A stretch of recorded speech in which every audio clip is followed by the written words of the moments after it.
Hi, I'm Robin. Hi, Michael. Seriously. So we visited the list of highly sensitive traits that were kind of more physical. So the next thing we're going to talk about, and this is more kind of the gray area that we talk about with highly sensitives that isn't so measurable, isn't so quantifiable. So this is the extrasensory, the signs that let you know that something is going on with your kid, but the stuff that no one really wants to talk about. But we're going to talk about it.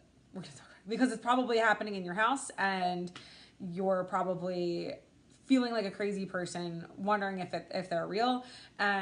It's real, and it's important that you know that this is kind of, you're not the only one. Are you ready? To the list. To the list. Extrasensory. Okay?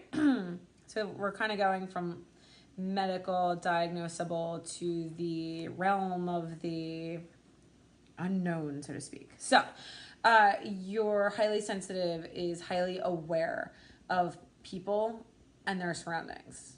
Everything. Highly observant. Very. About what, Michael? Do tell. We were at the park the other day, and he saw this man standing there, and he said, "That man over there is really old, and he's giving me the creeps." And I looked over and I said, "Wow, he's giving me the creeps too." That's good. I'm super proud of you. That was pretty deep for you. That was good. So, also, a story about our middle child is the story of when he told us that he saw Uncle Frankie in his room. Okay, that's where you're going with that. I was way off. But yes. But yours was good too. It's okay. Tell them the story about Uncle Frankie, if you feel comfortable. No, that's fine. So we had come back from our Disney vacation, and they went up to bed. They were asleep. The boys. And I got a text message from someone at work, which she had read. Well, your phone was downstairs. My phone was downstairs. And you told me to answer it. I didn't just check his phone. Yes, and Eugene was upstairs in bed. So... The middle. The middle one. So... he comes downstairs and says, "Mommy, Mommy, Daddy, Daddy, someone was in my room. There's a man in my room. There's a man in my room." And then I get a text message saying that the person that I worked with and was close with just passed away. And when I asked him who the man was in his room, he told me that the man in his room was that person. Uncle Frankie. Uncle Frankie. We didn't say anything to him, by the way. Like, we did not tell him. Like, you had just gotten the text message. Mm-hmm. So, he went upstairs and we asked if the man was still there, and he said, "No, he's gone."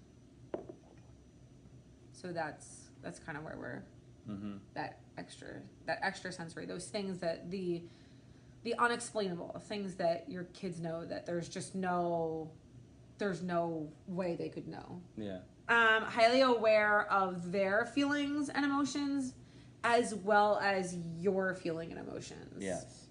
And they will tell you when they're feeling sad. No, they'll tell you.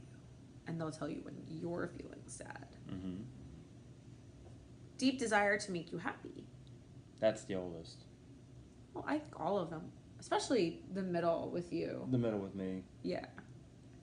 He hates when you come home in a bad mood. Like, he wants to fix it. He wants you to be happy to see him and let the whole world melt away because he exists. Mm-hmm. In the Which door, does. "Daddy!" Oh man, he gets so excited to see you. The other one? No. Yes, he does. The big one? No. Yes, he does. It's like this. So, that's it. No, that's not true. That's what I get. That's not true. Affinity for animals. Oh, that's the middle. Well, it's all, and the youngest. The youngest, yeah, he loves deer. Strong affinity for animals. He had a dream about a deer last night. He Jumped told me. over him. I said it scared him. I didn't say it scared him. Oh yeah. Affinity for animals. Conscientious yet rebellious. I have on my list. So they seek justice. Like, so our oldest is really into, like, we were on the highway the other day going to the doctor's office, and he was asking about the road construction if you live anywhere near 42 295, all the mayhem, and he really was upset about how much money they're spending and how bad it is for the environment, and how it impacts Mother Earth, were his words, by the way, his words, his reasoning around it. And so he's highly conscientious, yet there's also, and they all are, by the way, they're all justice seekers in their own right, but yet a little rebellious, where they're gonna stand their ground, they're gonna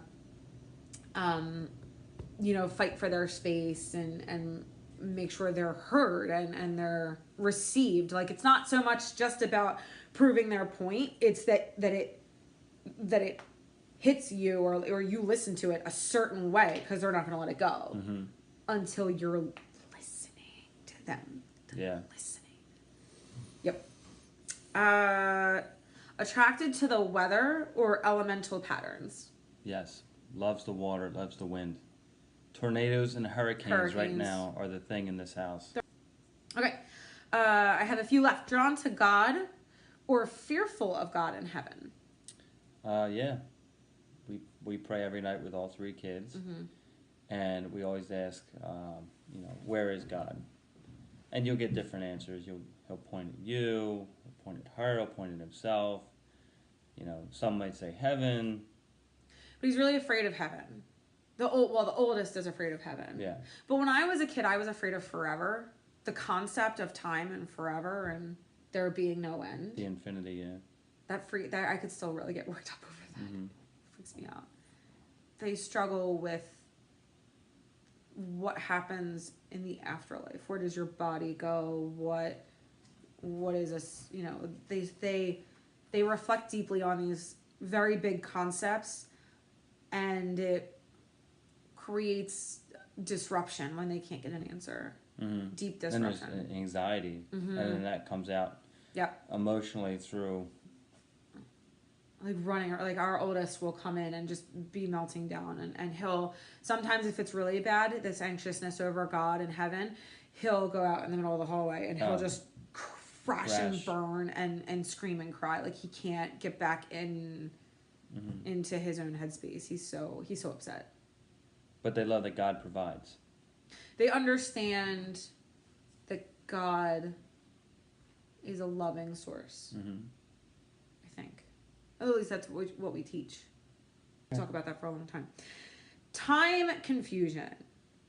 This also kind of goes back to the transition piece from before. Time confusion. There's no, especially when they're in fantasy, or when they're like, they can get lost in video games. They can play for hours. It feels like 5 minutes.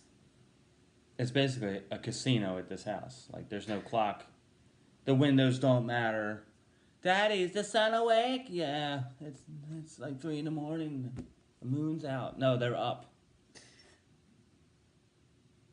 They don't get it. Time confusion. Travel. Good luck. No. An affinity for travel. Oh, they love traveling, yeah. Going in the woods. Good luck. We travel with our kids all the time. I don't recommend it. Why? Maybe they just annoy me.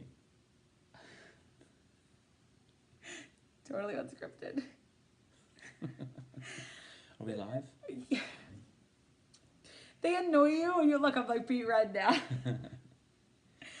No, it's because I sometimes, as a dad, like you were probably raised in this like masculine, do this, be manly, do that, pick shit up, put shit down. But like, our kids are highly sensitive, so like they might want to scream the same word over and over and over again because it's moving through them, and they have to get that emotion out. So you can only hear, "Ah, my leg!" like at least 3 or 4 times in a row before it's enough. How did we end up there? You were talking about traveling. Yeah. To like Ireland. Oh yeah. I thought you meant like to the store or to McDonald's. No. Yeah, they like the idea of traveling, or they'll tell you places they want to go. Mm-hmm. That's a whole different can of worms. So that's it. So if anybody has any that we missed or any that they would like to add, please feel free to comment. Share this video. We would love to hear from you. Please add your input and let us know. Let us know what your highly sensitive child is like. We'd love to know, right? So We're here for you. that's it. So thank you so much for joining us. My name is Robin. Please find me at robinlynnhealing.com and follow me at The Mommy Healer on Instagram and Facebook. Bye. Bye.